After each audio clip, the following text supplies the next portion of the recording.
You're full of surprises, Contessa. So are you, Mr. Bond. Do you always arm yourself for rendezvous?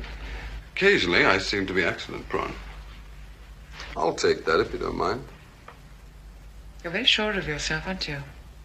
Suppose I were to kill you for a thrill. I can think of something more sociable to do.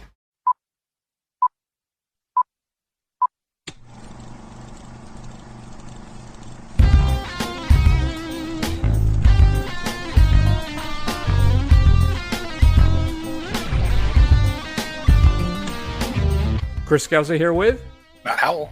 And this week on the first run, Matt and I are going to embark on a double feature centering around loss. So prepare for some good times.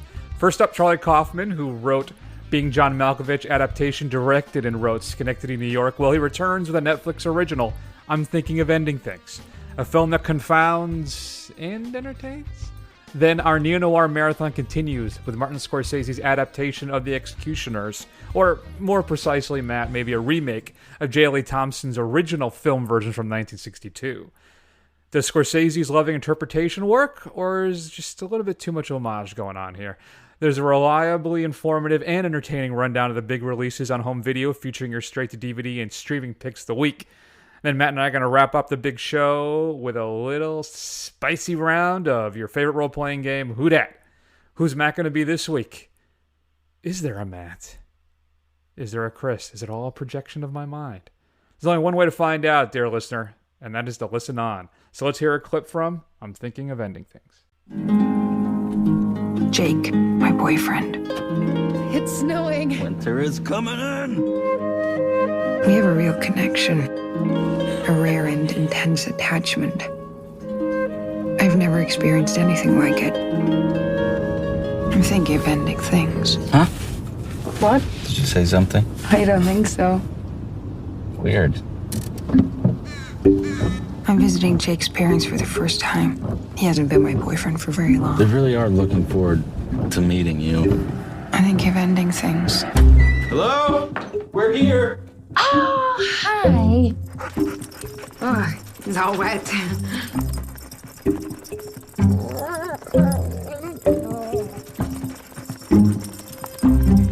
Here they come. Jake has told us so much about you. He's told me so much about both of you, too. And you came anyway?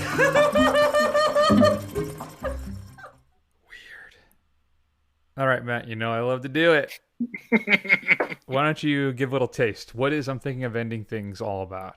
I'm going to say basically what you just heard in the trailer. A young woman is on a trip, a road trip to go meet her boyfriend's parents for the first time. She's decided to potentially end things with him. Yet she decides to go anyway, and it gets a little weird. It gets progressively weird as the film progresses. That is certainly one interpretation of this film. I think that is accurate. That's if we're doing the 30-second summary of this film, that's about all you can do. That's fair enough. That is fair enough. So, Matt, let me ask you. I'm thinking of ending things. Is it too wrapped up in its mysteries to tell an interesting and enjoyable story? Is that even really the point of this exercise? Yeah, so Chris and I discussed this a little bit. So I actually read the book that this was based on about 2 years ago. So it's hard for me to separate what I'm watching from what I read, just in the sense of I know what's happening right off the bat. Like I already know the story. I know all the twists and turns. So this didn't really give me anything that was different. Like it didn't confuse me. What was more interesting for me was the kind of deviations that Kaufman puts into it and the kind of things that he does to disorient the viewer that's not readily available, or what the original author Ian Reed did when he was writing the book. So how were those? 'Cause when I was doing my research on this too, I read that he basically just used the book as a jumping off point to tell his own story. But how much does it deviate from the source material? Honestly, when you told me that, I was very curious to see what that would be. I would say that for the first 3/4 of the film, it's 2/3 to 3/4. It's pretty close to the book. The story beats are there. Scenes that I recalled were there. It's really when I think once it really gets to high school, things change dramatically different than they were in the book. So how did it work for you as an adaptation of the novel? It'll be an interesting discussion because you know the source material. I don't. So we're probably going to have some pretty different experiences with that. So what do you think? Yeah, so I don't want to spoil anything for anyone, but I don't really know how to bring up this critique without just coming out and saying it. I will say that the end of the novel is more of is like I said, is very different when they get to the high school. It's more of a straight up horror suspense kind of thing. And it's very effective for what happens in the novel.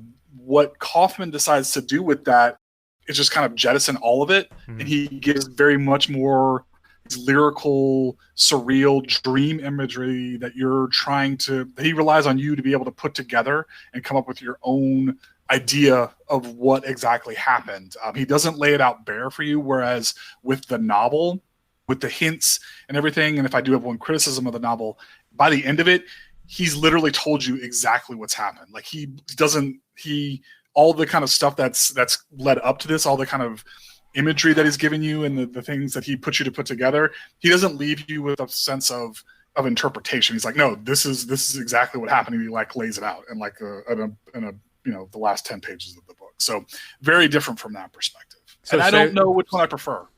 Interesting. So say like you're somebody who's not well, and then you're imagining all these things in your head, perchance, right? And then a doctor comes in and just kind of explains how everything actually is happening. Is kind of how that would shake out, I guess. Yeah. So I will say that in the book there is kind of like a overarching narrative. So in between the chapters, there's like two people talking to each other, and basically as they talk to each other, it kind of all coalesces at the end, and you understand fully what happened based off of those kind of vignettes in the middle. Interesting. So I went into this blind, right? Totally cold. Had no idea what to expect. And I want to praise Jessie Buckley, right? Who plays what I guess is our lead, who's known, I think, generally just as, I don't know, because she has 4 different names in this film, roughly, right? And I think that's part of the mystery we're unraveling here. And then, of course, you have America's sweetheart, Jesse Plemons, Toni Collette, and David Thewlis is in this as well as your kind of main feature players. So the film starts off from her perspective, right? And really, most of the film plays out that way from her perspective. We're seeing things through her eyes here, for the most part, as she's experiencing these odd events, as she's visiting her boyfriend's family for the first time. But there are little hints and little tells here every now and then. There's a scene in the beginning where it almost feels like it seems like Jake is able to read her mind in a way, right? Even though she's not speaking, he responds to her as if he knows, as if he's listening to her. And there's a weird kind of time warp sensation at the house where his parents age and de-age as we go from scene to scene. And there's a lot there. So clearly somebody's working, I think, through something. After doing some research, I have a firm grasp of what's happening, but like Matt, I want to keep it as vague as possible for the audience. So I want you to experience this and really kind of enjoy it and have it just wash kind of over you as this thing plays out, as you try and piece this puzzle together.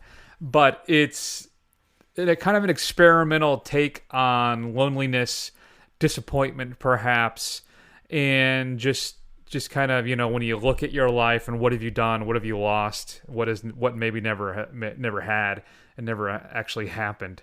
And the visual cues throughout this I found really fascinating. We have these icy landscapes, these audio cues too, where Jessie Buckley's character takes on an entire different persona. She actually does a specific character, an actual real person, when she's discussing John Cassavetes' Woman Under the Influence. That's a whole thing you can look into as well. And it does kind of start to come together for me. I'm starting to figure things out probably halfway through. And I think everything kind of solidifies and locks into place for me once we get to the high school too.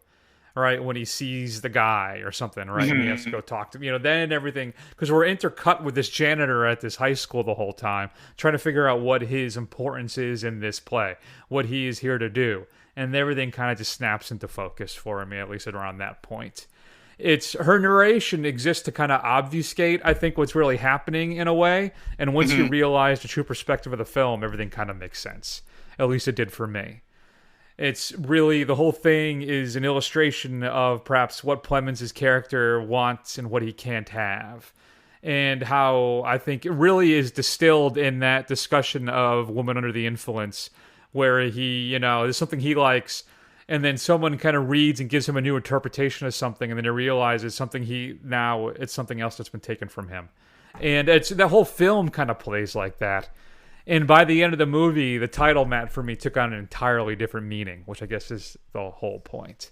Mm-hmm. So if you are a fan, know what I thought of, especially when it opened, is a film that I loved that you guys hated me for at the beginning. Remember Guy Madden's My Winnipeg? His kind of surrealistic documentary of his youth growing up in Winnipeg. It had kind of touches of that as I was watching this thing.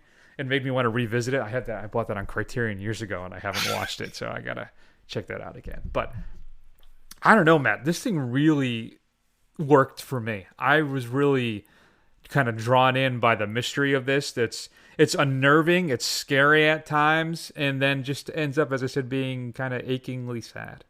Yeah, I enjoyed it. I did want to point out, I did see somebody on Twitter said that this is like, if you've seen Adaptation, where it's about Charlie Kaufman kind of writing about himself. He's trying to write a screenplay about called The Three, and that this is his version of The Three. This is like he actually got somebody to get that made. So I thought that was pretty clever, kind of tying it all together in the Kaufman verse. But I don't know, like, I appreciated it, but I think his deviations from the book, and while his, the imagery certainly leaves a lot to think about, and I do appreciate the fact that he doesn't handhold, the audience, like the author handheld the readers. I like that book, while I think it kind of doesn't stick the landing necessarily, it's scary. Like, it's suspenseful for a good portion of that, and that's really missing from this. I didn't get that kind of sense of dread. So if you're into the book, or if you're looking for something that's scary because of this creeping dread and suspense, that's not here. It's more of because of disorientation and confusion that you may find things that are scary, and it's just a completely different experience. I appreciated it, but I don't know if I liked it as much based off of what I know from the source material. I wonder how much of that is colored your viewing of this. That's interesting. Mm-hmm. Yeah, I hesitate to call it a horror film. Maybe it would if you I consider Grand Budapest Hotel Wes Anderson's version of a horror film, right? Sure. I think that this would fall under that kind of meme as well. In the end, Matt, I decided to give I'm Thinking of Anything's an A-. What about you? I'm on the fence. I think I may even go as low as a B- on it. Again, just my familiarity with the source material, I much preferred that and kind of what that was. I appreciate what he was trying to do, and I think it's, in a lot of ways, very challenging and beautiful, and, will leave a lot to parse if you're a fan of those kinds of films. It's just that I went into it knowing everything that happens and like everything that we're going to see, and that kind of really colored what I was experiencing, which will be interesting to see how well this thing holds up on repeat viewings, if this is going to be something like a John Malkovich where people still watch it. Yeah, well, I'm curious that. And listen, folks, this is currently available on Netflix. Don't pop this on, while you're doing the laundry for a nice light afternoon viewing or something. That's not what this film is. It's a puzzle box that you kind of have to pay special attention to. And I can see maybe for some people it may not be worth their investment because things are kind of so interesting and confounding, and also your resolution is not exactly heartwarming, uplifting, or it's terrifying, or whatever. That payoff, or even definitive. Really, yeah. I mean, that last scene, there's a lot to interpretation.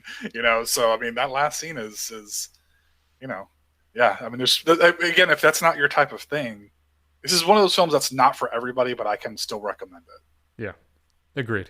If you had a chance to see I'm Thinking of Ending Things, shoot us an email at feedback@thefirstrun.com. Matt, coming up on Blu-ray and DVD, your big physical media picks this upcoming Tuesday, September 22nd.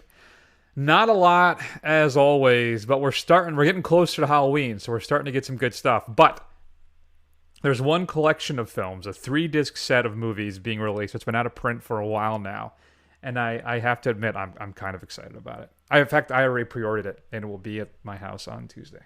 Now, how do you like them apples? I don't like the sound of them apples. Well, what are we gonna do? Jackie? Yeah? It's hunting season.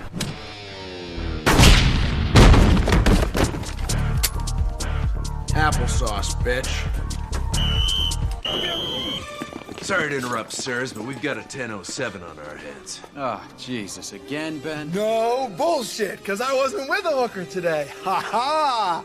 So, of course, that's a clip from Jay and Silent Bob Strike Back, a Kevin Smith triple-decker set. You're getting Clerks, Chasing Amy, and Jay and Silent Bob Strike Back on Blu-ray in one set. So I have these all on DVD, Matt, and I don't own any of them on Blu-ray. Nothing in high definition. So I'm excited to pick this up. So you can check that out this upcoming Tuesday, September 22nd. Your big theatrical release that's finally coming out is Baby Teeth, which is an IFC original. I'm hoping we can get to do this for the show this year, but our schedule is packed. Though we do have 2, I think, open slots. So we'll see. But when seriously ill teenager Mila falls madly in love with a small-time drug dealer named Moses, it's her parents' worst nightmare. But as Mila's first brush with love brings her a new lust for life, things get messy and traditional morals go out the window. It's supposed to be pretty entertaining, so we'll have to see if we can get around to it. Criterion is giving us Christ Stopped at Eboli. In fascist Italy of 1935, a painter trained as a doctor is exiled to a remote region near Eboli. Over time, he learns to appreciate the beauty and wisdom of the peasants and to overcome his isolation. Brand new 2K restoration of the film, a new introduction by translator and author Michael F. Moore, a documentary from 1978 on Italian political cinema, and more. Shout Factory is giving us a reissue of the Vincent Price collection.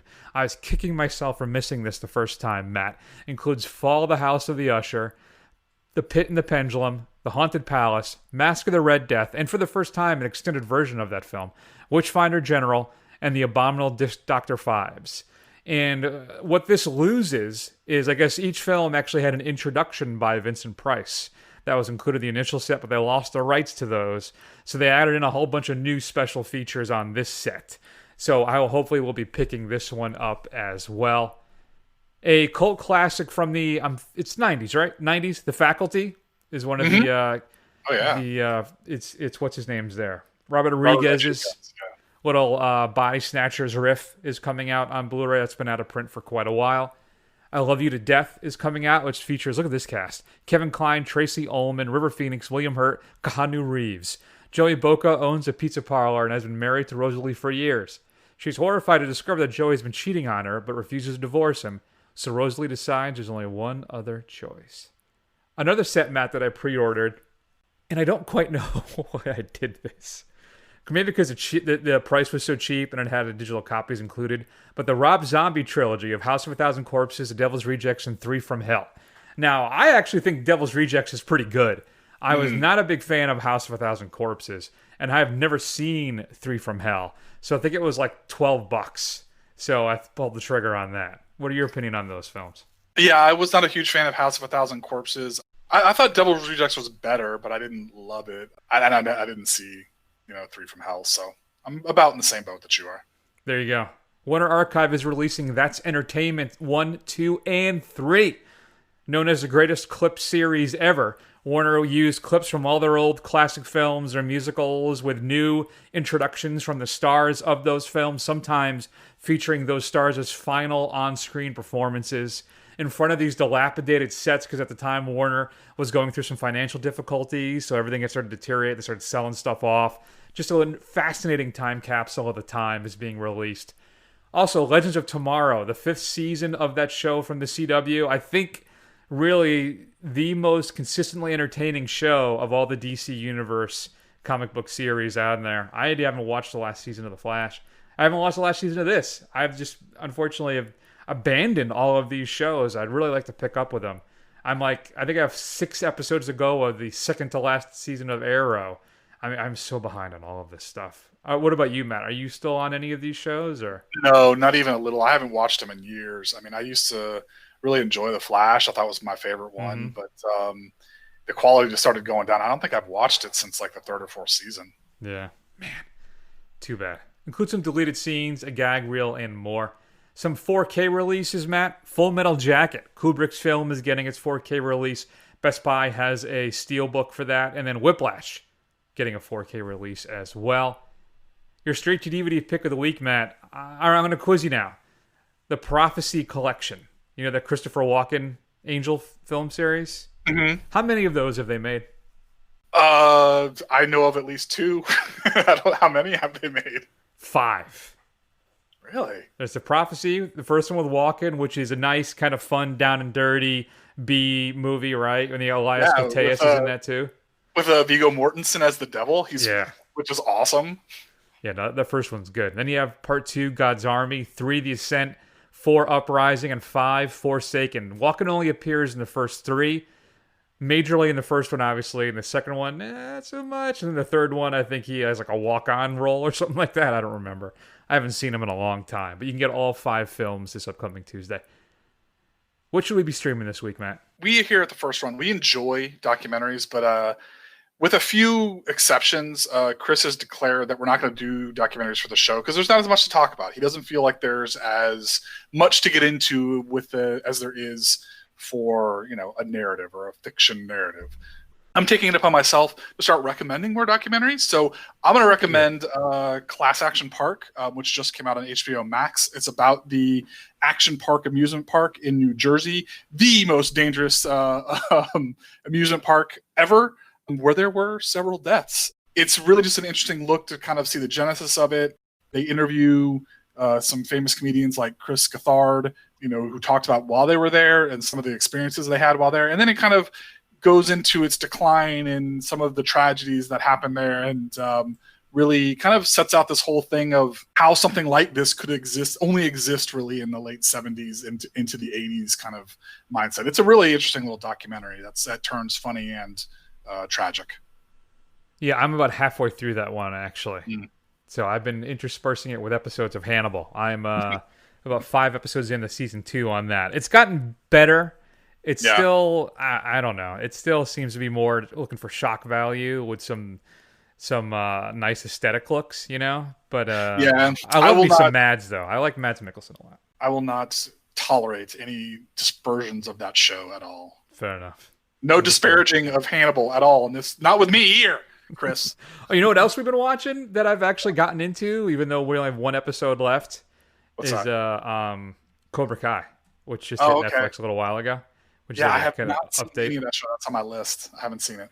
It's a little clunky at times, and it leans heavy into the nostalgia. But Johnny's character, the big Cobra Kai guy, is much more fleshed out, and is much better than it was in the films because he's just a caricature of a bad guy. Sure. But everybody's a lot more multi-dimensional in this. It's pretty good. And there is a 3rd season that was filmed and completed, but YouTube abandoned its scripted television stuff, so it's been on a shelf for like 2 years or a year now. Okay. So that's supposed to be debuting in 2021. But every episode's a half hour long, and 10 episodes per season, and it's good, cheesy fun, and some truly laugh out loud moments, especially this last couple episodes. And I just saw before we were recording this, Matt, today, the Great British Bake Off is returning in like a week. Oh, wow. The BBC, which means hopefully it'll hit Netflix. What they're doing last time is they were running concurrently, but 3 days after the British release date. Have you watched that show at all? No, I have not watched that show. Oh, dear God, Matt. You have to watch it. There's 7 seasons on Netflix. Yes. It is fantastic. All right. It is a ton of fun. We absolutely love the Great British Baking Show or Bake Off, depending on, what country you're in. But yeah, I can't recommend it enough. So there you go. Good, wholesome family entertainment. High drama. Great stuff. You need to check it out. All right. Let's move on and spend a few minutes talking about the next film in our Neo-Noir Marathon, Cape Fear. Look, I realize that you suffered in prison. There's no question about that. You don't know what suffering is, Counselor. Like it says in Galatians 3, have you suffered so many things in vain? Yeah, I learned from the get-go in the joint to get in touch with the soft, nurturing side of myself, the feminine side.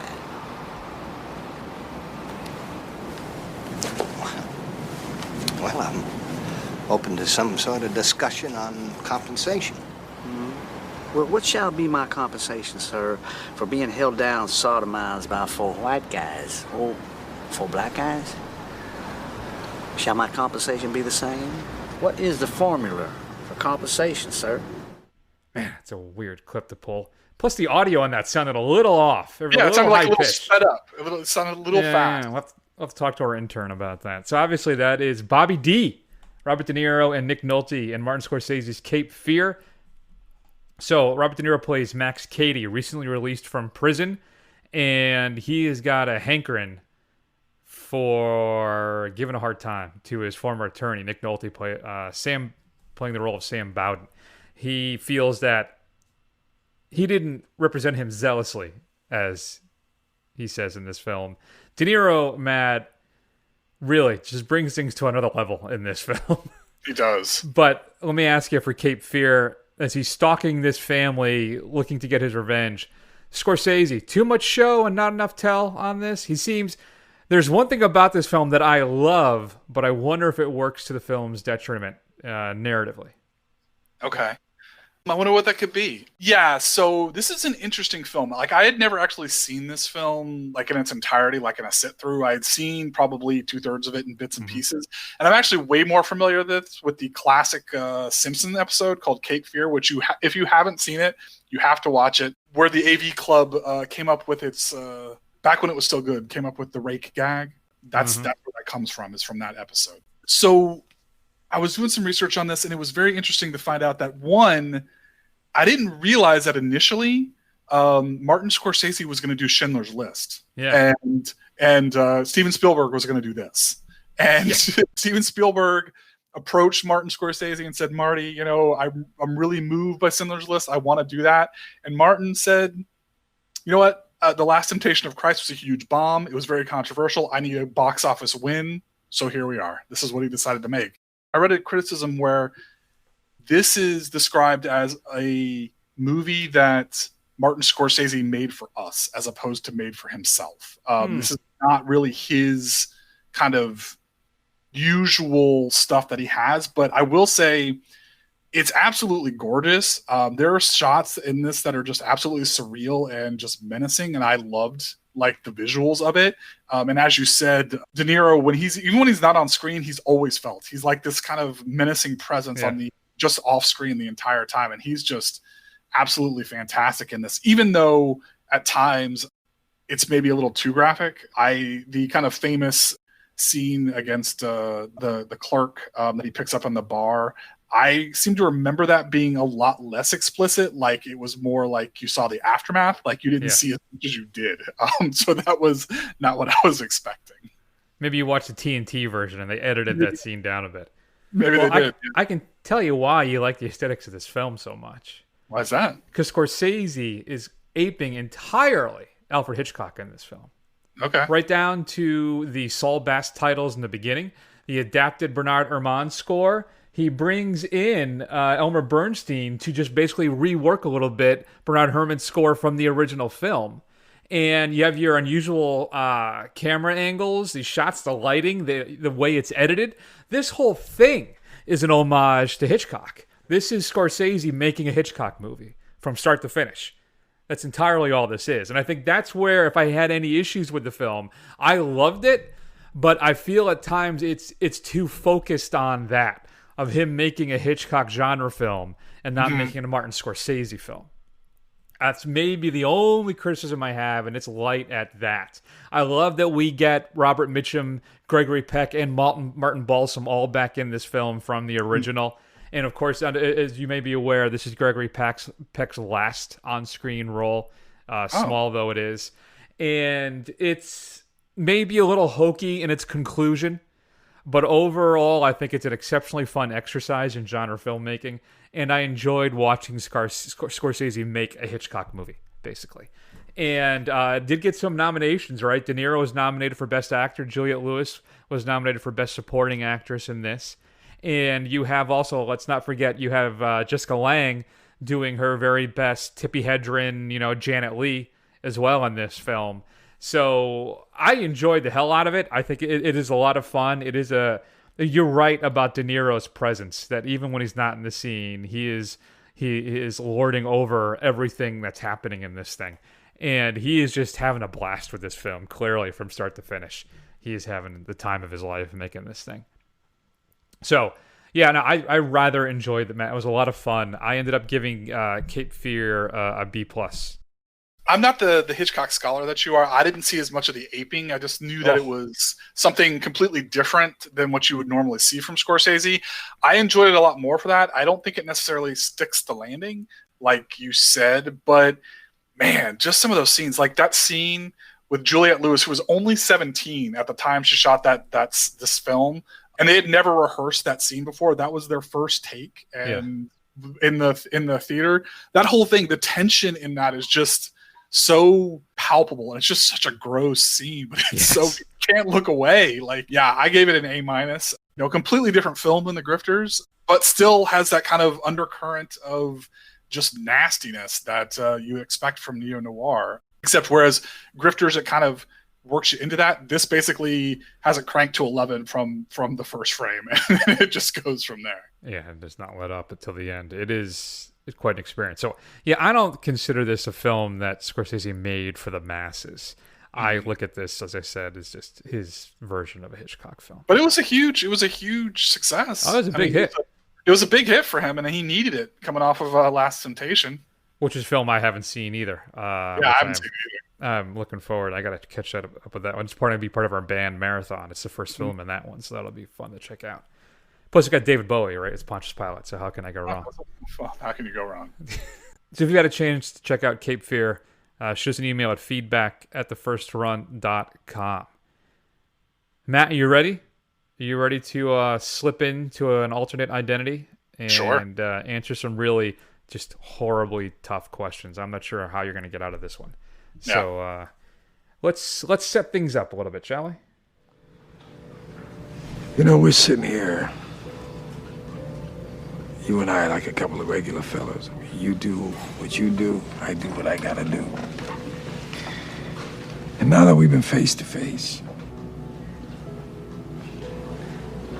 if I'm there and I gotta put you away, I won't like it. But I'll tell you, if it's between you and some poor bastard whose wife you're gonna turn into a widow, brother, you are going down.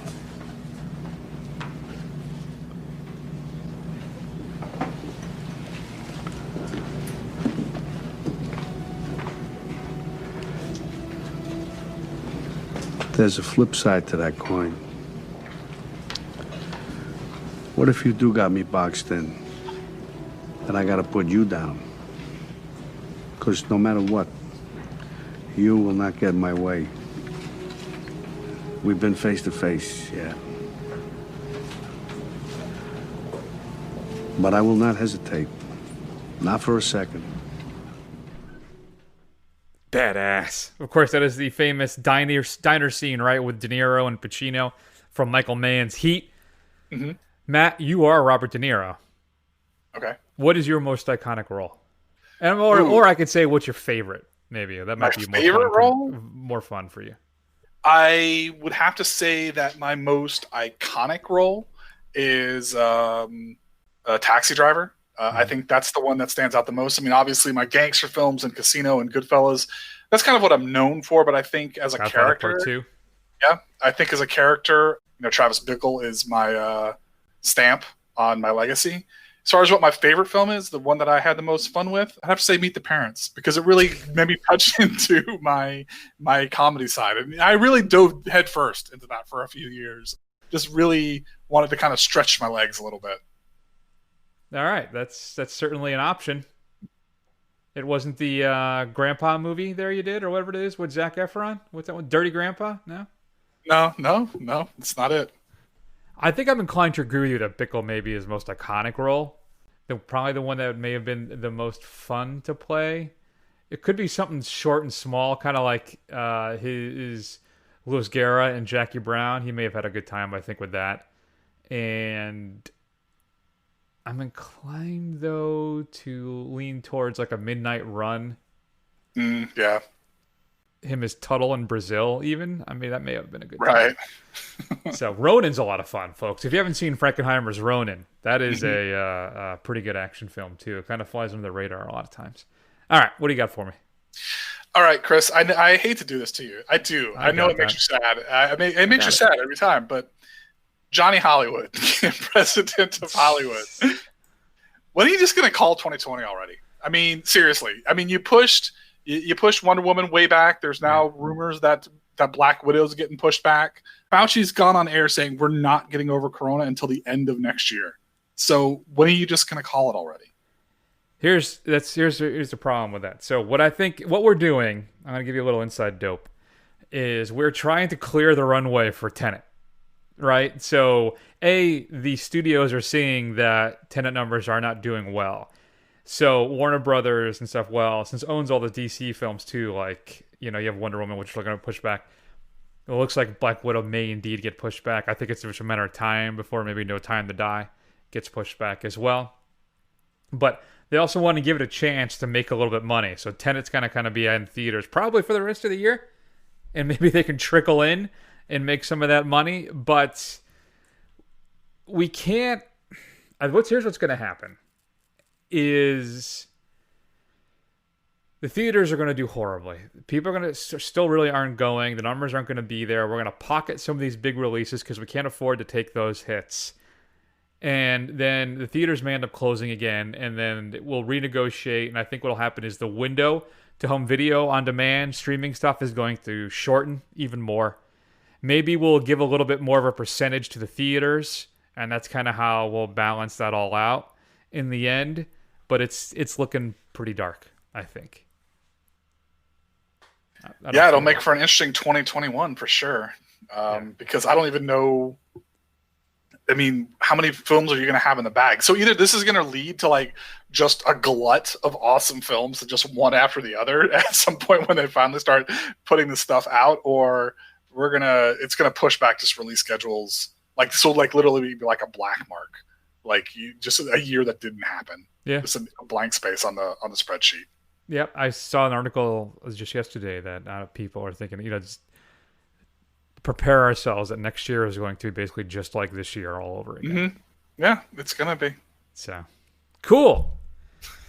All right. Well, I guess I'll pocket my Adam Aaron, CEO of AMC, because that was going to be, if all films are scheduled for the rest of the year, what happens. But I think we kind of tackled that. So I'm going to ask you a personal question, since you are Robert Pattinson. Okay. How are you feeling, and how did you get COVID? I'm feeling okay. Let me stress this. We're recording this on September 16th at 11:48 a.m.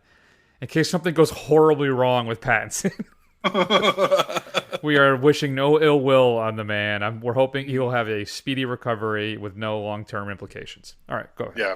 So I feel okay. Much like Tom Hanks and Rita Wilson, I have lots of doctors and money. I'm in England, obviously. I can have all the best care at my disposal. I'm healthy.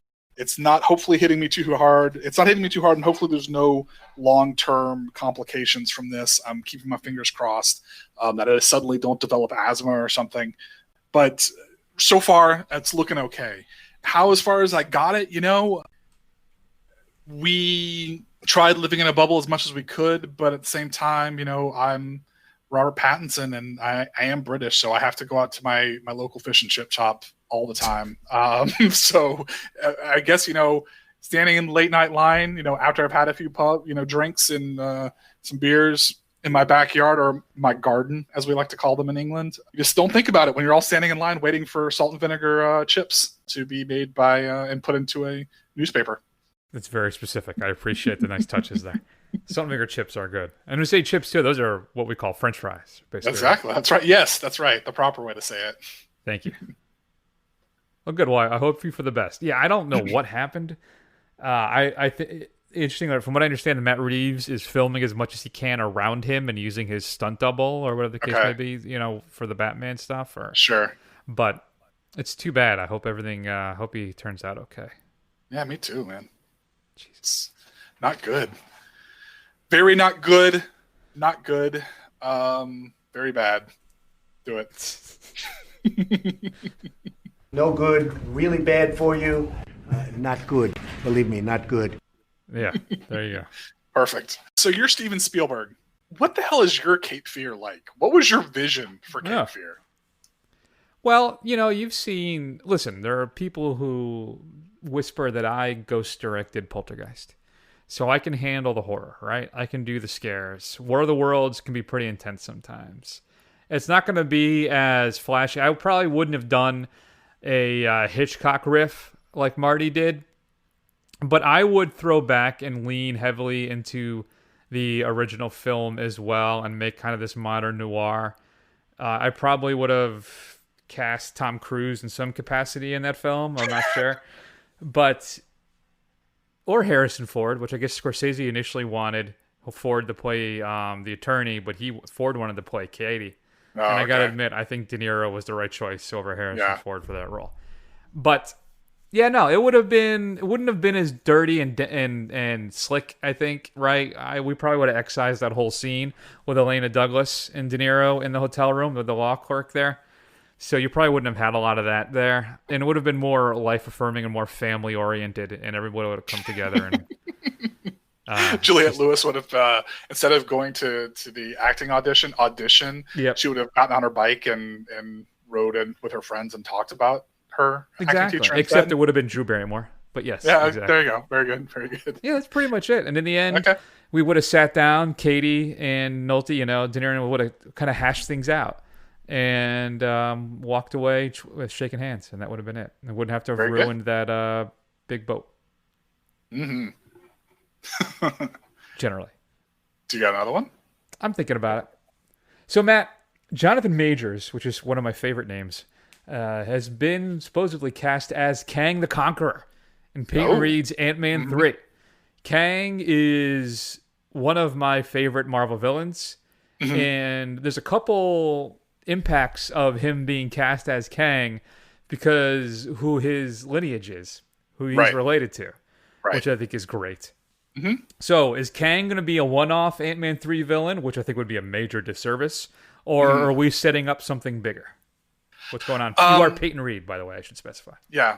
We're setting up something bigger. I think we're going to lean into Kang, and I think there's going to be more to him, but ultimately, he's a big heavy, but I know that the group out there, especially at least one half of the first run, the best podcast in the world, really is hoping for a Doctor Doom in there somehow. So I'm not sure how the two of them interplay, because I feel like Doctor Doom should be the kind of overall arching villain, kind of like the Thanos of the next set of films. But I could see Kang playing into that, being kind of like a tied in to Doom as we progress, maybe like Loki to Doom's Thanos kind of thing.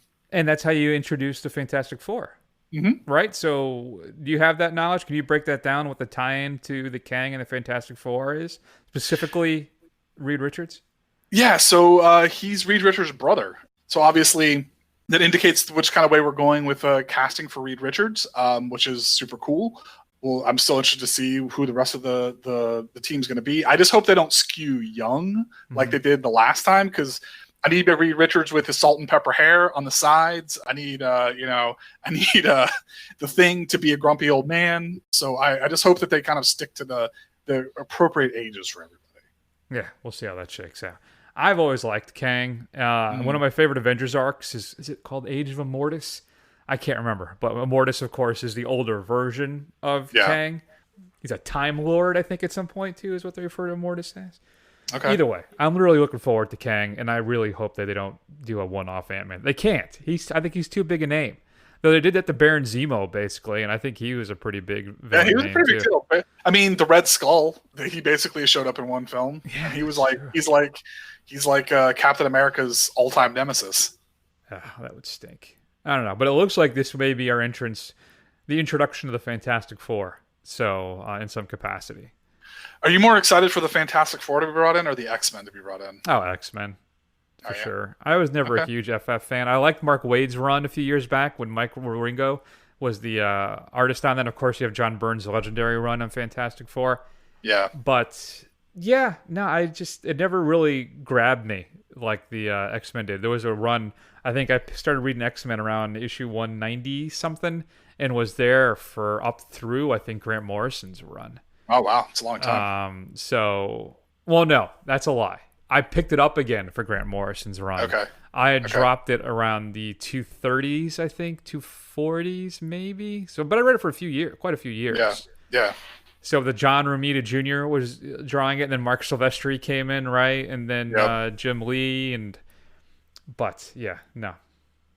Interesting. We'll see how that shakes. What about you? I'm assuming you're more for X-Men, or? Yeah, I'm more for X-Men. Although honestly, I'm really hoping, because I mean, we've had good to decent versions of the X-Men on screen in various forms. We've never really had a decent Fantastic Four, so I'm really curious to see that if they can actually pull that off. I'm really more pulling to see what that's like, because I want to see a good Fantastic Four, and I just really want Silver Surfer to come around, because that's just the way you get him in there somehow. Well, I think that's it, right? I guess your next big villain would be Galactus, wouldn't be, over Thanos? I think that's your next big guy. I mean, you mean over Doctor Doom? Yeah, I think so. I think Doom is a better presence and a better villain than Galactus, but if they're going to continue to do these big scope, epic type things, I think Galactus is the way to go. Though, I think with a Galactus story arc, I think all you can really do is ward him off. You're not gonna, I don't think you'd have a decisive victory like you would over Thanos. Yeah, you're not destroying Galactus. Yeah. Although I really hope he looks like a giant man in a purple and blue suit. You don't want him to be like a big cloud type thing? No, I want him to be a ridiculous dude in a suit of armor that's purple and blue with huge things coming out of the side of his head. That would be cool. Well, maybe we'll get something like that. Yeah. So, yeah. Sorry, Fantastic Four fans, but just the Rise of Silver Surfer is serviceable. And I think that's as far as I can go with any of those films. Yeah, Silver Surfer himself, he had some cool scenes. Yeah. He looked pretty cool in that. All right, so lastly for me, Chris, okay, you ready? Yep. This is a strange one, but it just got me thinking. We talked to Johnny Hollywood. Yeah. So let's talk to his one of his underling hanging on to, we may or may not be a part of this community. You're Jimmy Podcast, the president of podcasts. Sure. What does the film podcast community do to recover? Like, I see I'm on film Twitter.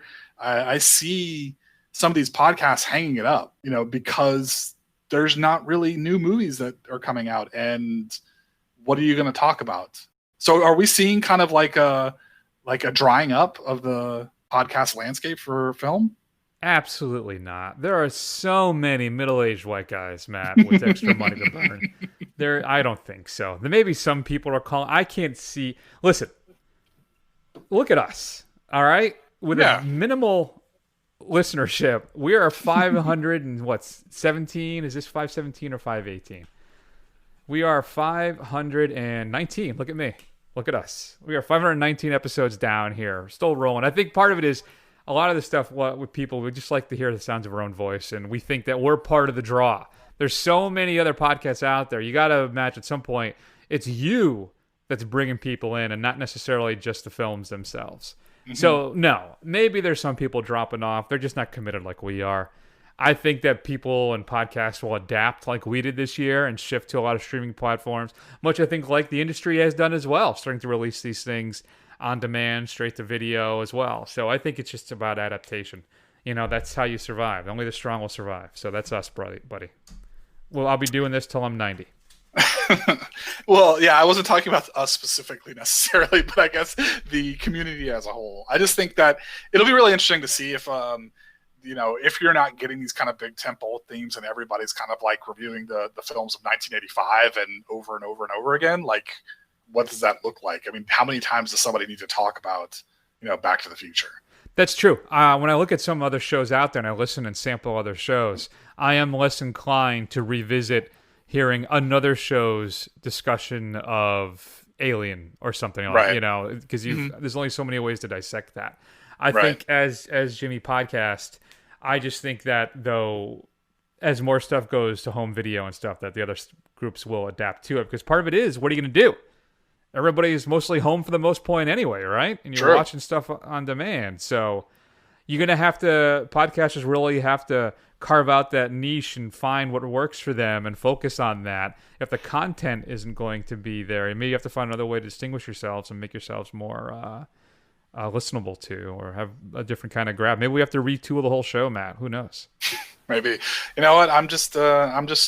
I'm formulating plans to strike out on my own, do an actual play podcast. I just got to get people to play with me, so we'll go from there. So what is an actual play podcast? So it's basically where you play a game and you record it and you broadcast it. So usually that's some kind of like tabletop role-playing game. You know, it's obviously there's big ones who are really good at it. Obviously the big ones are like Critical Role, which is played by a bunch of voice actors. There's the Adventure Zone, which is played by a family of comedians. I've just picked up a new one called Dungeons and Daddies, which is pretty funny. It's not as dirty as it sounds, but it's pretty good. So I don't know. I just find that there's it's kind of like you kill two birds with one stone. You get to play with your friends and you get to have some fun, but at the same time, you get people to listen to you and tell you about how bad you are at managing the rules. Fair enough. Interesting. I'll have to let me know if you start that up. I would like to. That's one of my ideas. Getting people who've never played before to see if I could rope in enough people who have never played and probably have no interest for at least like one or two like short games and see how that goes. Yeah, I've never done any Dungeons and Dragons or any type of role playing stuff like that at all outside of this segment. Exactly. See, you're an old pro. That's it. Fantastic. What do you think, folks? How would you answer those questions? Shoot us an email at feedback@thefirstrun.com. Coming up next week, we're going to discuss Antebellum, which is getting, what is the opposite of rave? Reviews. It'll be on Apple TV, and I think you can rent it from other platforms as well. And our Neo-Noir Marathon continues with The Handmaiden, which I believe is on Amazon Prime, Matt. I'm not sure. You may have to do some searching on your own to confirm that. In the meantime, shoot us an email at feedback@thefirstrun.com. Follow us on Facebook, Twitter, Instagram, YouTube. Do a search for The First Run. Scroll. Eventually you will find us. Go over to Apple Podcasts and give us a review. It'll help other people find this show, and we will read it on the air. And that's it. All right, Matt, why don't we go ahead, take an extended break, have a little fun, and we will see you all soon. Take care of yourself.